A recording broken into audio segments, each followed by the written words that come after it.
Assalamualaikum warahmatullahi wabarakatuh. Alhamdulillahi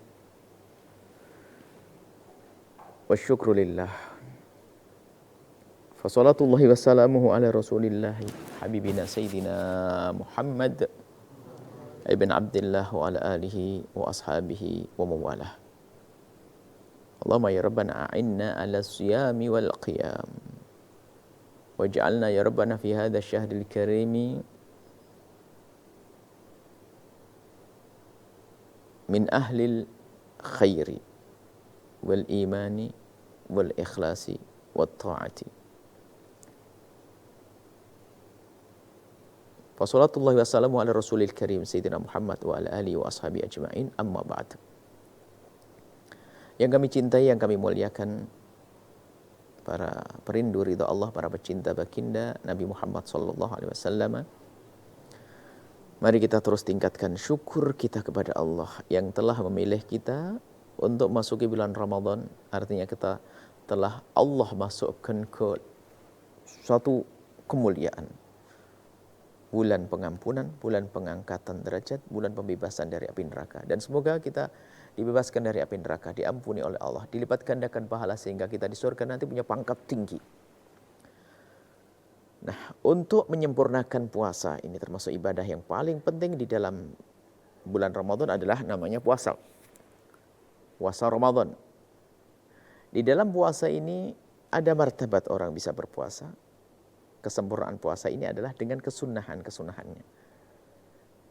Fardunya sudah jelas. Meninggalkan diri makan dan minum dari terbitnya fajar shadiq hingga terbenam matahari. Tapi di situ ada kesunahan-kesunahan. Maka kesunahan ini adalah untuk menyempurnakan. Jika ada kekurangan di dalam puasa, maka disempurnakan dengan kesunahan yang mengiringinya. Termasuk kesunahannya di antaranya adalah sahur. Makan sahur itu sunnah.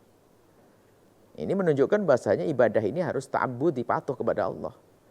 Mestinya kan biar semakin lapar, biar gede pahalanya kan begitu. Tapi enggak. Kita diberi kesempatan untuk sahur. Semakin makan sahur semakin terakhir semakin bagus. Hadis diriwayatkan oleh Sayyidina Anas bin Malik radhiyallahu ta'ala anhu, qala, beliau berkata, kalau Nabi SAW bersabda, tasahharu fa inna fis sahuri barakatun. Fa inna fis sahuri barakatan. Maka makanlah kalian makan sahur. Hadis riwayat Imam Bukhari Muslim. Makanlah sahur kalian semua. Karena di dalam makan sahur itu ada fa inna fis sahuri barakatan, ada keberkahan. Sebab namanya berkah itu apa? Berkah itu adalah kebaikan yang Allah berikan. Yang di luar jadi berkah itu bisa katakan bonus. Bonus yang banyak, bahkan lebih banyak daripada sesuatu yang sesungguhnya. Sehingga dikatakan ziyadatul khair. Jadi banyak bonus kebaikannya, begitu loh maksudnya. Maka kalau makan sahur ini ada keberkahan. Berkah itu sifatnya luas sekali, berkah dalam hidup kita, berkah dalam umur kita. Artinya kita menjadi orang yang mubarak, penuh berkah.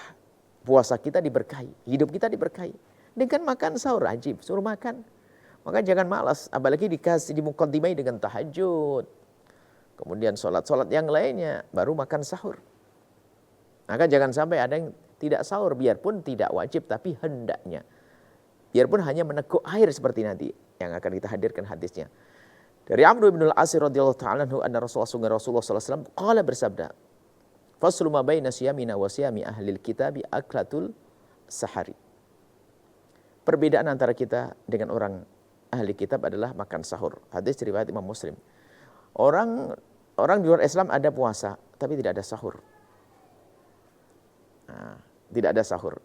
Maka hendaknya kita bisa sahur agar kita dengan niat yang banyak, agar kita beda dengan orang di luar Islam, agar mendapatkan keberkahan, agar kita mendapatkan kekuatan saat berpuasa. Disebutkan juga dalam satu riwayat dari Sayyidina Zaid bin Thabit radhiyallahu ta'ala anhu, qala, beliau berkata, tasahharna ma'an nabi, kami pernah makan sahur dengan Rasulullah sallallahu alaihi wasallam. Tsumma qama ila sholati. Kemudian setelah makan sahur melaksanakan salat.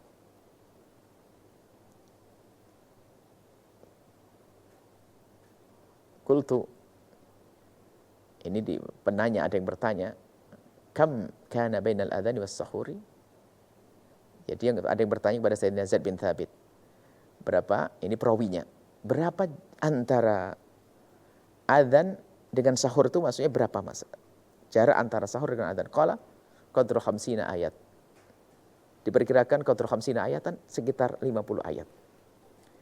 Jadi diperkirakan antara kita makan sahur kemudian kita berhenti dengan adzan itu kurang lebihnya 50 ayat. Nah, inilah yang selama ini diamalkan di negeri kita ini dengan istilah khusus. Namanya imsak. Jadi imsak itu mungkin ini sekaligus ilmu tentang imsak. Imsak itu secara bahasa adalah menahan diri dari makan dan minum. Cuman ini istilah-istilah di negeri kita, imsak. Itu kita menahan diri tapi belum berpuasa kita. Maksudnya kita siap-siap. Sebelum adzan dikumandangkan. Sebab kalau sudah adzan nggak bisa lagi kita makan dan minum. Maka imsak. Sudah mulai menahan diri, siap-siap. Jadi jangan sampai orang membuat imsak lalu disalah-salahin. Karena kita biasanya sering kita caci maki, olok-olokan. Jadi imsak yang ada di negeri kita itu sebetulnya agar siap-siap. Yang baru makan segera minum, yang belum sikat gigi biar aman. Nah, kalau kebetulan yang dimakan adalah kerupuk rambak begitu, ya enggak minum air putih kan bisa keselak sepanjang hari. Artinya imsak kurang lebih berapa? 10 sampai 15 menit. Jadi waktu imsak masih boleh makan kita. Masih boleh minum karena itu belum puasa kita. Imsak, tapi itu istilah lokal, istilah di negeri kita. Tapi kalau dalam bahasa fikih imsak, ya fajar, masuk subuh, sudah nggak boleh makan. Maka karena ini istilah-istilah lokal, istilah yang sifatnya urufnya uruf ahlil bilad, kebiasaan orang Indonesia jangan disalahin deh. Maksudnya kalau masih imsak memang belum subuh, akan tapi mendekati subuh. Dan jangan dirubah nanti, sudah imsak, kalau imsak belum subuh, tak taunya imsak diganti sudah subuh, rusak. Jadi subuhnya adalah adzan, imsak ini. Kemudian setelah itu antara imsak dengan subuh ini bisa digunakan baca Al-Quran kurang lebihnya adalah 50 ayat deh. Coba 50 ayat berapa?